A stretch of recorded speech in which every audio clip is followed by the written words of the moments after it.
মানে সবাই তো ছেলে এবং তোমরা সবাই ইনকাম করো, সংসার দেখো প্রত্যেকদিন। এইখানে সবার দায়িত্ব কিন্তু সর্ব আগে পাও। হ্যাঁ, ওয়াইফ আছে, তোমার ওয়াইফের তো তুমি তাদের কিন্তু তোমার বাবা মারও আরো সন্তান আছে, তারপরেও তুমি সন্তান ওয়াইফ বাচ্চাদের সারা জীবনই দেখতেছো, দেখবা সাথে আছে, সবার নিয়ে আসো, সুখে দুঃখে একসাথে আছো, কিন্তু বাবা মারে কত দেখতে পাচ্ছো, তো অসুস্থ হয়ে যাইতেছো, মাত্র একটা টাকা পাঠাইতেছো, এই তো এতে দায়িত্ব শেষ না।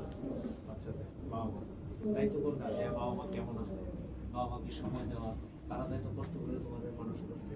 এই তুমি বসো, আচ্ছা ওকে। তো বাবা মাকে টাকা দিয়ে না, সাথে সহযোগিতা, একসাথে খাওয়া, একসাথে থাকা, বাবার সাথে গল্প করা, অসুস্থ হয়ে তাকে যে একটু সেবা যত্ন করা, এই যে দায়িত্ববোধটা, এটাই 10 দিনের বেশি পাবো না। গার্মেন্টস তোমাকে তো ছুটি দিলাম, বিশেষ কাজে ছুটি পাবো,